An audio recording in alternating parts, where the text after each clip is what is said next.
Welcome in, everybody. This is the Box Score Network. I am Ben Parker. I'm joined by Shane Ratliff. We have a very special kind of a breaking news bit tonight. Shane, how you doing tonight, man? You feeling good? Had a good weekend so far? So far, so good.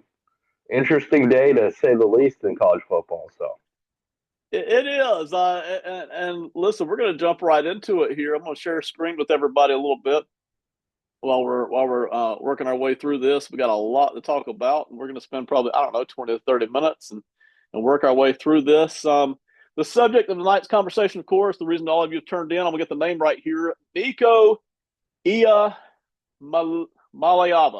Iamaleava. And I will not say that again tonight. I promise. It's going to be Nico for the rest of the night, okay? I did take the time to look up the pronunciation. That's the best I can do. I sound like a country redneck, but that's okay. Nico has announced, or well, not necessarily has announced, but the word has come out today that Nico is leaving Tennessee, making a lot of money there through the NIL stuff. I'm going to kind of set the foundation here statistically for him. Then we're just going to jump right into it, Shane, and get your first kind of impulse thoughts on this. Last year, got 13 starts, started the whole year for Tennessee, had 2,600 passing yards, 19 touchdowns through the air, 5 interceptions, yards per attempt was 7.8. And then the rush yards was not huge, but contributing, right? 350 rush yards, 3 touchdowns, and then kind of a lowly 3.3 per carry. Um, Shane, I want to get your just first impulse right off here. What do you think's going on? And do you like it? Do you not like it? Nico kind of moving on from Tennessee here. I, I mean, just carte blanche. I don't like it. I think this is what people worry about when they started talking about NIL and the fact that the NCAA doesn't really have any control over it. Um, from Nico's perspective, I think it's really just an over evaluation of what his value is to this team. You mentioned 13 starts this year, 19 touchdowns, 5 interceptions. 11 of those touchdowns came against teams with losing records, and not in the SEC. In the SEC, he was eighth in passing yards per attempt. And if you look at the list that you've put together for NIL money, Carson Beck is a former SEC quarterback. DJ Langway at Florida SEC. Lenora Sellers SEC. Gus Nussmeier LSU is an SEC team, and then Nico is at the bottom of that list. And I would think that he's the least valuable of those quarterbacks as well. And for what the word is, he's looking in that $8 million range. And I don't think that he's anywhere near Arch Manning and what he brings in for Tennessee. And I don't think competitive wise he's in that league either. Yeah, I'll jump into the money here in just a second. The audience is free to look at it, but I'll explain the numbers here in just a second. Who's making a decision like this? Is it just Nico? Is there family involved? Is there kind of more of maybe what the NFL level would be considered some kind of an agent, friend agent? What do you think's driving these kind of thinkings and decisions here? I think there's a couple of things, Ben. If you've kind of kept your ear to the grindstone on this story as it's developed, it seems like dad has played quite a role in this. And there was a lot of word about that even when they signed the original deal with Tennessee. But what I would assume is happening is kind of, if you remember, late 90s, early 2000 NCAA basketball, there were an awful lot of runners that were involved that coached AAU teams. They had shoe contracts, they did stuff like that. They got an awful lot of Yes. NCAA coaches in trouble for their involvement, and got some players in trouble for money that they took outside of, what was allowed at the time. I would assume that there's probably two ends to this. There's the family and their evaluation, and then there has to be somebody that's saying to them, I can get you more. Because without that, I don't know how the original deal, from what everyone has said, that was signed at Tennessee for Nico was 8 million over his 4 years. So you're Right. averaging about a $2 million NIL deal a year. So if you look at what the NIL money is right now, they say like that 3.1 million a year is that plus whatever other money he gets. The rumor that's floating around right now is that they wanted to double that yearly. So, talking about like a 4 million a year run for him. Uh, I don't know how you come up with that number if you're them. You didn't like double your production. You didn't do anything else. Um, so I don't know where they find that if somebody else doesn't give it to them. The example, like we talked about right before we jumped on, was at least in the NFL, if you produce, your agent can go. Everyone who had these similar numbers got a 1 year contract worth about $10 million. How do you set that up in the NCAA? Because there's like Riley Leonard brought Notre Dame to a championship game. He still didn't make the same amount of money as Arch Manning, and he was at a university that can certainly write a check for you. So how do you balance off your worth versus everybody else's worth on the team? I think somebody has to be kind of pushing some buttons behind the scenes for the family as well. I would tend to agree. And again, I haven't delved into that in great, but certainly it feels more than just, hey, Dad, let's go make more money. And Dad's like, heck yeah, let's go make it does feel like somebody, agent, friend of the family, somebody is somewhere back there kind of pushing on this and saying, like you said, hey, I can get more. I'm gonna dive into the numbers real quick here. You've already touched on it twice. If you're in the audience and you're like, hey, I've seen different numbers than this, that's okay. I pulled this off of the On3 website. They do their own kind of data gathering and estimating based on what they see. So if you're like, hey, I saw Nico's making 2.2, 2.4 this year, again, as Shane already referenced, a lot of that sometimes is what the school is offering. And then On3 kind of tacks on what else he might be making with outside of what the school is producing. But in any case, these are estimates and they change. These numbers change. So again, no matter what you're looking at, don't get too stuck on one number. But everything we see, Arch Manning's at the top with Texas. Carson Beck got a good deal down there with Miami. Jeremiah Smith, the only wide receiver on this list. Matter of fact, the only non-quarterback on this list over at Ohio State. He's doing very well. And then, boy, you have a whole slew, like you said, of Southeastern Conference quarterbacks. Everybody from Wagway at Florida to Sellers, South Carolina, Nussmeier at LSU. Then you skip a beat here with Cade Klubnik down there at Clemson, making plenty of money. Drew Aller at Penn State, and then Sam Levitt at Arizona State as well. It's all quarterbacks. It's a pile of money. And listen, I don't begrudge these guys making the money. I don't begrudge Nico wanting to make more. But you brought up a great point here is how much more is he actually going to make? And I'll even add to it because, listen, a lot of the big spenders are in the Southeastern Conference. And listen, he won't be able to go straight to an SEC school. And even if he could, a lot of them already have a quarterback lined up, as evidenced by this list here. So even though it is a free open market and lots of teams can offer money, a lot of them already have a quarterback tied up, or he can't go to the school because it's within the conference. So that does limit where he could go. We'll jump into where he could go here in just a second. But I want to stay with the money here. Where ultimately, money wise, do you think he might scale? Is he still going to end up here at $2 to $3 million, or you think he might push a little higher than that? Yeah, my thing for them, Ben, is I think they've grossly outestimated what their worth is. I think if I had a 1 year okay season at Tennessee, Mm-hmm. I would have definitely kept my mouth shut for 1 more year. Right. If he comes back and Tennessee wins this, SEC this year, then you go, okay, I'm a sophomore now. I'm a redshirt sophomore. I can go NFL. I can do here. Now you have some real power in this. I think he's going to be lucky if he gets a much lower level team that's going to agree to pay him this type of money. Because Tennessee had, like, I would say for people who don't live directly in SEC country, Tennessee isn't the team you think of right off the bat that has money in reserve. No, You think not. you think Georgia, you think Alabama, you think Florida, you think those are the schools that they need it, they get whatever they want.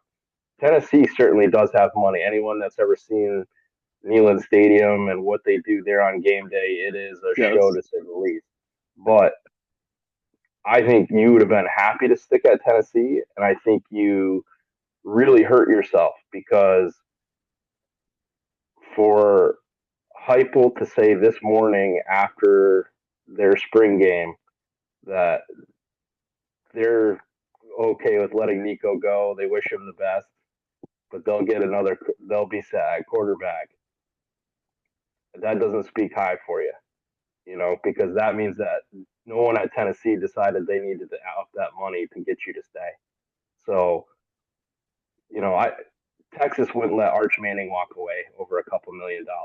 Somebody would sign a check for that Right. today to make sure that he's stuck. So for them not to throw money at him, and we've talked before. Carson Beck had a terrible year at Georgia, and Miami threw more money at him than what Nico was getting. So, if you're Nico, I can see where you can say, like, hey, Carson Beck got this in a Ferrari Right. and a girlfriend that dumped him in a month. But, I don't know who you're looking for. I don't think any of the teams that he's rumored to go to or that have interest are going to sign him for that type of money either. I think he'd be lucky to get just about exactly what he has right now, but he's also put a black mark on himself from here on out in the way that he deals with things. And coaches are going to have to think that it's a one and done every single time he signs with anybody. It's a couple of great points you make. In his favor, when he looks over at Carson Beck, who, like you said, did not have a good year at Georgia, and he still rakes in up Miami, I'm sure that's probably part of what he or his group is thinking. But on the flip side, timing is everything in a lot of this, whether you want to call it power or leverage or whatever. When you are a ballyhooed quarterback coming out of high school, you have a good bit of leverage because you can go anywhere and nobody really has seen you on a college football field. And also, like you said, when you've maybe won a Southeastern Conference title and you've had a really good year at Tennessee, maybe as a sophomore, then all of a sudden again, you've got a bunch of that. But at this particular moment, coming off of a somewhat rough year at Tennessee, the season was good for Tennessee, right? But as far as his personal achievements, maybe not the greatest of timing here as we look at it. So, all right. I think what a lot of people want to know now, though, now that the shock has kind of wore off that this has happened, is where might Nico end up? Okay. So, what I did here, I spent a good bit of time today just looking at the rumor mill and seeing what all names might be associated, right? Just kind of a word association thing. If I saw it in one place, one team mentioned in one place, I didn't put it on the board here, but if I saw it in at least two places, two separate places, even if it was just a rumor, I went ahead and put these teams on here, and that's how I've got to this list. Okay, so we'll go through most of them, maybe not every single one of them, because I'm not sure that a couple of these are legit. But still, this is the rumor game right now. He's about to enter the portal, and somebody's going to get him. So the North Carolina Tar Heels, certainly have heard about them. The UCLA Bruins out west, of course. The USC Trojans out west.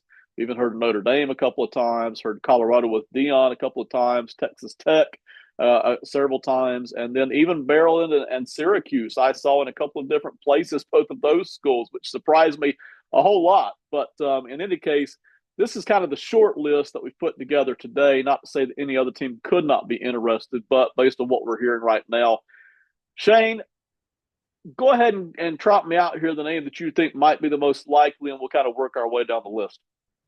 So I think you kind of play in two different spots here, Ben. So the thing is, Nico is from California. So you have UCLA, you have USC. USC certainly has the money. Riley's taken transfers. He's made that. I don't think, truthfully, he has any interest in this because I think he would have made a big push for him as an underclassman, just like you said, coming out of high school. I think he had other quarterbacks he liked more than him, and that's why they threw their money behind him. Yep. If you're UCLA, you had a head coach who left, who then became an offensive coordinator for Ohio State, won a national championship. Your team is in change.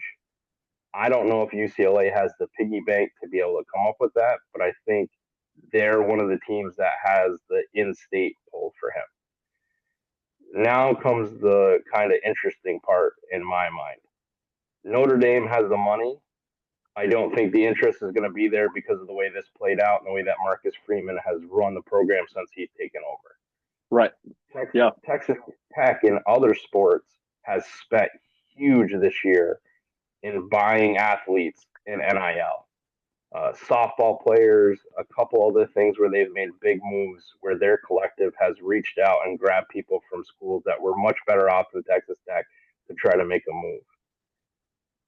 North Carolina, I can't see where Belichick is going to let a dad run his program. So I think even though the rumor is sweet there, they don't have a quarterback. You think that that would be a plug and play guy. I don't see them having.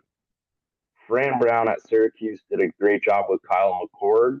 That's an Yep. Ohio State transfer. The other thing with that, though, is that people don't really, if you're not in this realm and you didn't really pay attention to it, Fran Brown knew Kyle McCord from his time growing up in New Jersey. He was prepared for him. He had that was a coaching thing where McCord already knew Brown. He knew he was going to have a passing offense. He would have never Right. picked Syracuse if Fran Brown wasn't there. He made that decision based on the coach. It worked out for both parties. I think McCord will show better in the draft than what he expected. SU got a chance to win and finally win some games. I don't think Nico fits what they're looking for. Maryland with Loxley, I think they would go. And Colorado with Dion, my concern for them would be money. I think that they were pretty pressed to make sure that they kept enough money for Coach Prime to stick around, let alone, and they just got Justin Sion too to sign a contract with them. So like, where are you going to play this game?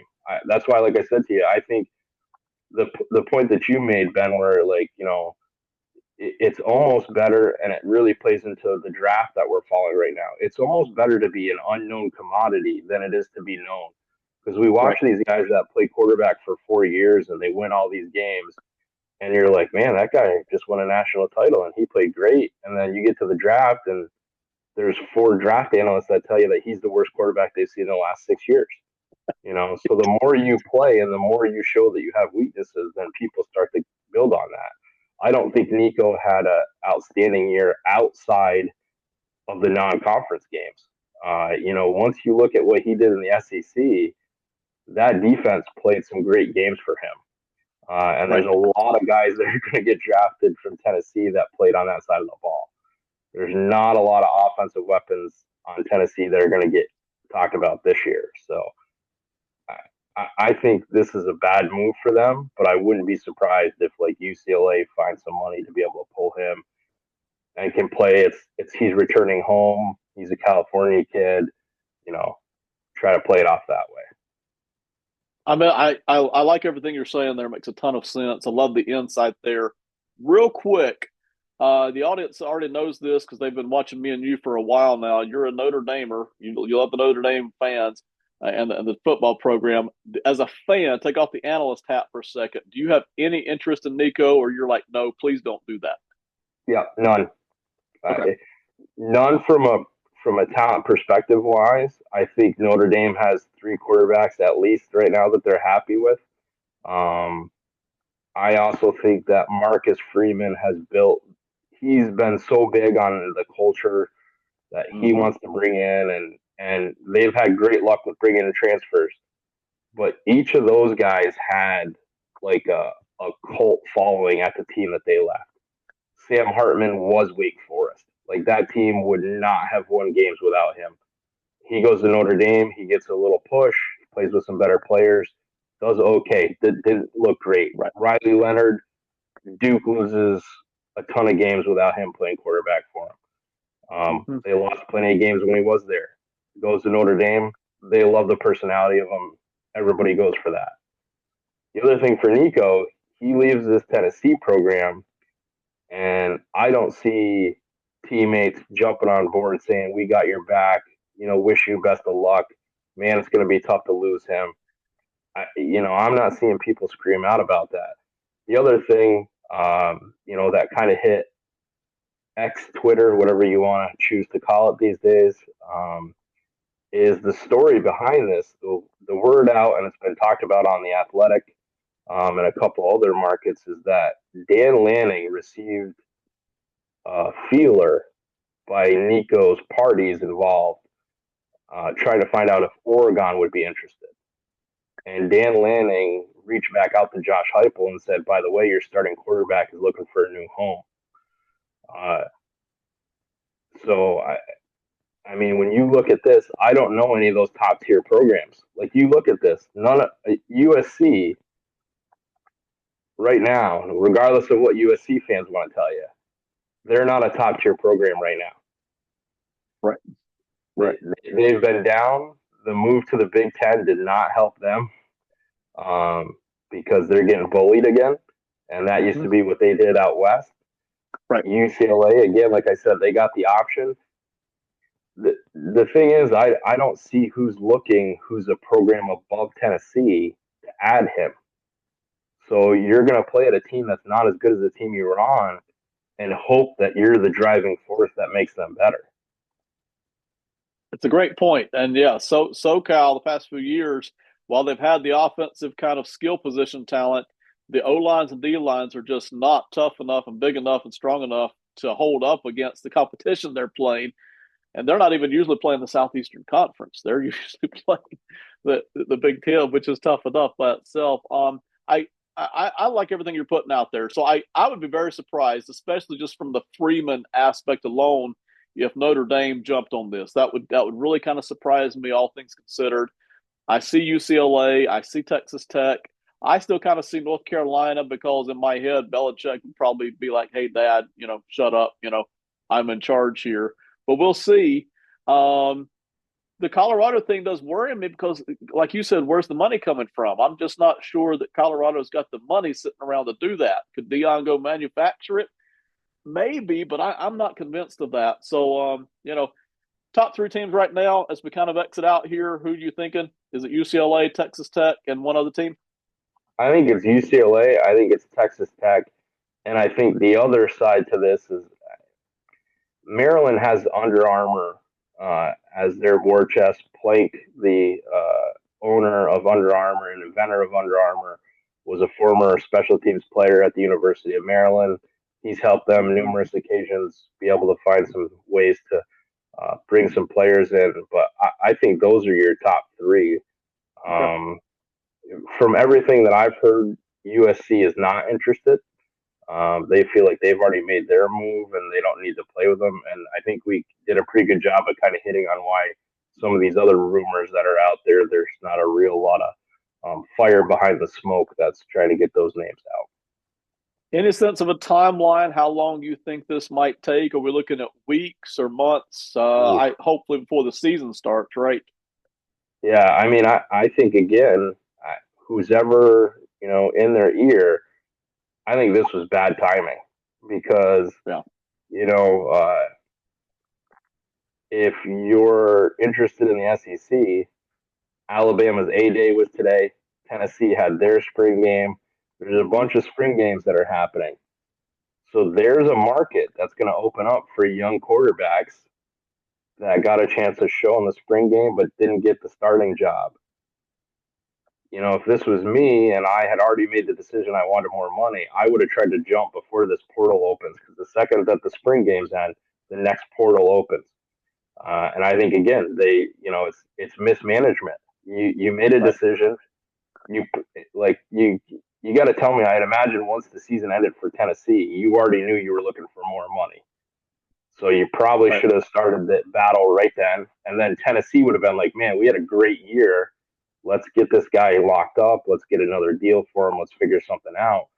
When you make it this close, and like I said, I'm sure they tried to make a deal with him and talk him out of this, but for Heupel to go into your spring game and he walks out on a Friday and on a Saturday you say we're going to be okay, I think that speaks terribly for you. You know, most coaches at least would show some level of concern that my starting quarterback walked out the day before my spring game, Yeah. and either Heupel does a great job at pretending like nothing's going on while the house is on fire, or he knows that he can produce another quarterback. And I've never been like a huge. I like Josh Heupel more as a player than I did as a coach. I'll be real honest with you. I think as a coach, he's landed in some spots where people already set up a team, and then when it's become his players, he hasn't done great. But the one thing he has done wherever he's at, the quarterback has produced. So if he believes that he can get another one, I think they're going to be okay. I think Tennessee right now lost some members of their coaching staff to some other colleges that's going to make recruiting harder for them. So this is going to be a test for Tennessee. But if Heupel says I'm okay, and I think we'll be okay, and it seems like the fans were up for the quarterbacks that were still on the roster, Tennessee might have cut their losses right here. It is fascinating because I the one another point that I obviously we've agreed on a lot here is, if Nico had gone to the Tennessee, whoever higher ups and said, hey, I need a little more here. I just want some more than this. I think he probably would have got it. But from all that we're hearing, when you're asking for allegedly double of what he's currently pulling in, when he already had one of the biggest deals out there, I think that probably was, it's not going to happen. Still probably not going to happen unless somebody steps up in a way that we don't expect. All right. Any final thoughts here, man, before we shut this thing down? No, I mean, like the big thing, and I said this to you right before we jumped on, Ben, and kind of let in as you asked me. This is exactly what people that were talking the second that the NIL deal was agreed upon. People said this is exactly what's going to happen. It's going to become free agency every single year. It's going to become this. It's going to become that. And I'll say, like, the transfer window has happened in football where you'll have these guys that produce at the FCS level, and then they jump. They'll come with their coach when their coach gets a new job. They'll make those type of moves, and you look at teams that you wouldn't think of, like BYU is one of these undercover teams in the name and image and likeness thing that just prints money. All the offensive linemen have a truck deal. There's all sorts of other deals where they have money. Utah, same deal. That corridor, there's a lot of money to be made in those teams because they're the only show around. There's the Utah Jazz. Now Ryan Smith has brought other teams to Utah, but before college football was king. There's a lot of money in those type of places. And so you'll get guys that are going to stick because why am I going to leave the school if you can cut me a deal that's very similar? And like you said, the thing that's important about this deal, and I think it's wise by the SEC, is he can't go to an SEC team. And as we mentioned before, the teams that have that money are SEC teams. So who are you going to catch on with? Texas doesn't want you. Oklahoma just signed a quarterback from Washington State that's going to get more than you did. So where are you going to make your money? I think you've put yourself in a terrible spot, and I think it's going to make a lot of coaches consider how they do this. And I would also watch that an awful lot of collectives start to put in, different terms in the contracts that they sign for these name and image and likeness, where they're going to make it so that it's a 4-year contract and you sign it and then it's guaranteed. Now it seems like it's a very loose interpretation based on the agreements that you make, and it's not bargained anywhere. Well, guess what? There's a lot of schools that just decided everything's about to change, and he's going to be the one that put this on the burner for him. And if you're a Notre Dame, if you're another school that has money and you can play in the big boy bracket with this, you're going to make sure everybody agrees to this, or it's going to become 2 years and you're going to go. Like, that's the other thing. People don't realize that scholarship is a 1-year deal. Like, we think about players playing for 5, but that's a 1-year agreement. Every single year, the school has to re-up that. At any point, it's not talked about, and it's not something that you like to do because you'll start to get the word out that you cut guys. But those contracts are year to year, and that's gonna change for NIL. People are gonna lock people in. This is gonna change the way everything's done. We're going to close it down here now, but that is a great final point that you made about it's really not too many. I think too many people are looking for the NCAA to step in and do something. The NCAA has lost a lot of power in the past few years. They just have. They don't at the moment have the power to step in and just fix all of this or fix any part of it yet. But the NIL collectives do. They control the purse strings, so they themselves can start to kind of police some of this in their own best interest, right? Not even looking out for the players or the coaches or anybody else. It's just, hey, this is our money. Before you take it, here's what you're actually signing up for. I think that's where where some of the regulation is going to come from over the next few years. Mm-hmm. Everybody, thank you so much for listening. This is the Box Score Network. That is Shane Ratliff. I am Ben Parker. We have a bunch more stuff all over Box Score, so please go check it out. A lot of it's draft related. We're going to do a little bit more college football coming up. We've got a brand new podcast signed on board. We'll be doing that here, college football, in the next few weeks. We'll be following the Nico story all through the late spring and early summer until it actually reaches its landing point. But we appreciate you being on board with us tonight. If you have other thoughts in the comments, reach out to us. Maybe another team you'd like to see jump in there, whether or not they have a realistic chance, give us a shout out and have a great one. See you next time. Goodbye.